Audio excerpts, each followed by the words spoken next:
Bonjour et bienvenue dans cette nouvelle vidéo, ici le fan de Komiya pour une petite vidéo présentation d'items que j'ajoute à la collection de scellés.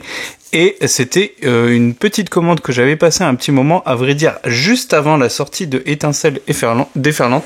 C'est pour vous dire à quel point je suis un peu en retard au niveau des vidéos, mais c'est pas grave, on a dû donner priorité à l'actualité. Et donc, j'avais voulu, avant la sortie de la série, m'assurer un nombre assez intéressant de blisters, puisque du coup, c'est un item que je trouve, j'ai trop sous-estimé par le passé. J'essaye de rattraper un peu le retard, vous allez comprendre pourquoi. Les séries EV, j'ai quasiment tout sous blister, il me manque EV1. Que je ne perds pas espoir de faire entrer dans la collection, mais pour l'instant je cherche pas plus que ça. EV2 c'est fait, donc j'ai 5 blisters. EV3 ça va être compliqué vu que la série elle commence à coter un peu. EV4 bah c'est l'objet de la vidéo d'aujourd'hui. EV5 c'était bon, EV6 j'en ai plein, EV7 je l'ai fait à la sortie donc c'est bon, et EV8 ça va être l'objet de la vidéo aujourd'hui. Donc pour commencer, je vous présente, donc du coup j'ai pris 5 blisters EV4, donc j'ai 2 gardes de fer et le reste c'est le hard set, donc le Karchak Rock, le Rugilune et le Carmiadura, donc très sympa. Donc du coup EV4 qui rentre dans la collection au niveau des hard sets sous blister, et du coup j'ai 2 fois garde de fer, peu importe hein. Donc j'ai pas demandé, mais c'est vrai que quand les fournisseurs, quand les commerçants pensent à nous envoyer des hard sets, ça fait plaisir. Je suis très sympa quand c'est comme ça. J'en avais pris que 5. J'en prends toujours un ou deux de plus en me disant que le commerçant va y penser. Et pour le coup, je pense que ils ont, on va dire qu'ils sont plus enclins à le faire si on prend un peu plus que le hard set. Même si j'ai pas demandé, du coup effectivement j'aurais pu avoir 2 Rugilines ou ainsi de suite et pas avoir le hard set. Mais en tout cas c'est pas grave et je les remercie. Sur EV8, pardon, j'avais pris donc en boutique, je vous les avais déjà montré, donc j'avais pris 2 Pikachu et un Latias la semaine dernière. Je sais plus où c'était. Je me rappelle plus, mais je vous en avais parlé, donc ceux-là je vous les ai déjà présentés. Et je m'étais fait plaisir, donc dans la même commande que le EV4, j'avais pris 9 blisters. Donc 9 blisters. Pourquoi? Parce que c'est une série qui va fonctionner, on le voit déjà. Donc il y a 2 Latias, 2 Pikachu, et après le reste c'est du noix de coco et du Pandralugon. Voilà, vous voyez. Donc du coup il y a 2 hard sets. Non, il y a 3 hard sets du coup, parce que j'ai... Non, il y a que 2 hard sets complets. Il m'en manquera un autre coco d'Alola, bah, c'est pas grave, j'irai en chercher un. Et du coup, 3 hard sets complets, ça fait plaisir. Et du coup, j'aimerais bien prendre encore 2 ou 3 Pikachu et Latias de plus pour la collection en scellé.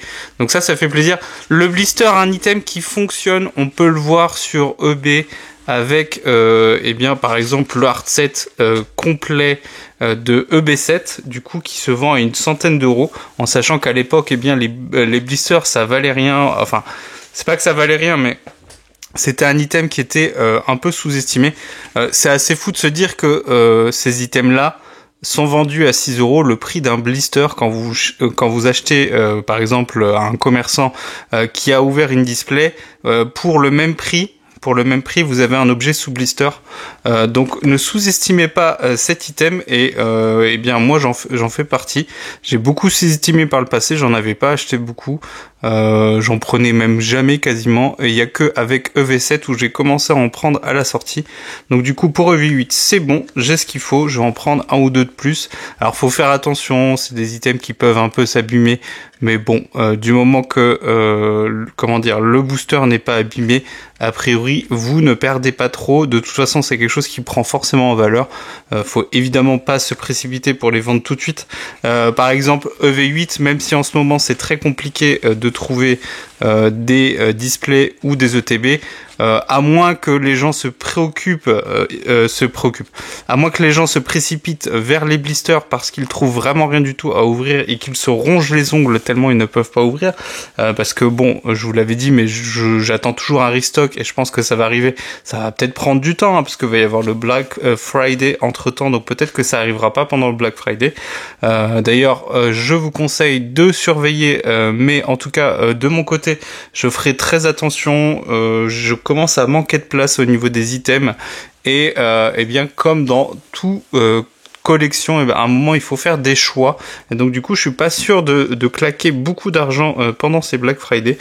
Alors même si 8.5 je pense pas que j'achèterai beaucoup, puisque de toute façon ça va être très compliqué et clairement j'ai pas envie de me battre. Je pense que je surveillerai, alors peut-être peut-être cibler quelques séries pour avoir des boosters à moindre frais pour ouvrir, un peu un mélange des deux, un peu d'investissement et un peu d'achat pour ouverture. On peut viser, on va dire idéalement, parce que déjà en promo, sur des items comme des plumiers, je vous en avais parlé, j'avais réussi à avoir donc le plumier chez Smith Toys à 8€, donc du coup ça fait 4€ le booster. Donc je pense que vous pouvez vous mettre, si jamais c'est pour ouvrir, vous pouvez vous mettre comme limite de ne pas dépasser 4€ du booster, peu importe l'item que vous achetez. En tout cas, du coup, je remercie Invest Collect pour m'avoir envoyé ces boosters et avoir joué le jeu, dans le sens où ils ont envoyé un art set complet. Et dans la commande, j'avais pris aussi un portfolio. C'est les portfolios de chez Ultra Pro. Non, c'est Ultimate Guard. C'est le modèle Eclipse. Non, c'est Ultra Pro, c'est le modèle Eclipse. C'est un modèle que j'ai déjà en plusieurs exemplaires, je crois, en moins un ou deux. Celui-là, je vais l'utiliser peut-être pour les promos, parce que je commence à avoir beaucoup de cartes promo et elles sont actuellement pas rangées. Et c'est vrai que ça commence à me prendre la tête d'avoir des cartes un peu partout. Voilà.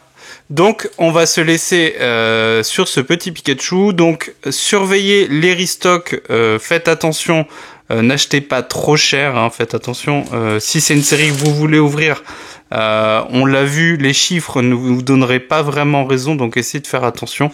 Et ne sous-estimez pas, je vais décidément, aujourd'hui c'est pas vraiment pas mon jour, ne sous-estimez pas ces items. Donc les blisters, c'est des items qui vont prendre de la valeur. Alors évidemment, vous n'allez pas faire du x2 ou du x 2,5 comme les displays sur un temps court, mais sur du temps long, c'est un item que vous pouvez revendre facilement, on va dire. Je sais pas moi, par exemple, prenez Origine Perdue qui est sorti il y a 2-3 ans. Origine Perdue, actuellement, un blister, un booster sous blister, ça se vend une dizaine d'euros. Donc si jamais vous l'avez acheté 6€ à l'époque, vous avez fait x2 en 2-3 ans. C'est pas trop mal. Évidemment, si vous êtes comme moi et que vous achetez que des petits items, on va pas devenir riche en accumulant des items scellés.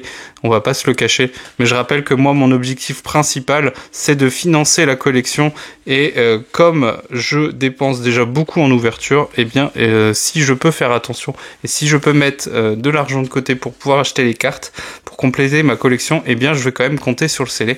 Mais évidemment, c'est pas des choses que je vais vendre dès l'année prochaine, va falloir que j'attende. C'est pour ça que je peux pas me permettre de mettre encore plus de choses dans ma collection. Voilà, je vous dis à bientôt. On se fera l'ouverture de la display SV8 rapidement, je pense, sûrement la semaine prochaine. Cette vidéo va sortir en fin de semaine. De toute façon, là, vous voyez la vidéo, donc ça sert à rien de vous en parler. Bref, toujours un grand plaisir de raconter n'importe quoi dans mes vidéos. Je vous remercie pour le soutien. Il y a des vidéos qui performent énormément en ce moment sur des formats où, entre guillemets, ça me demande du temps parce que je dois préparer les tableaux. C'est pas en montage où ça me demande du temps, ni en création de miniatures, mais c'est surtout les tableaux, préparer les tableaux, bien réfléchir à ce que je veux dire. Et je vous remercie du soutien, parce que c'est des vidéos quand même qui me demandent plus de travail que juste celle-ci, où je me contente de parler en vous montrant des objets. Voilà, je vous remercie. N'oubliez pas de mettre un petit pouce et à vous abonner si c'est pas encore fait. Et on se dit à bientôt pour une nouvelle vidéo. Ciao!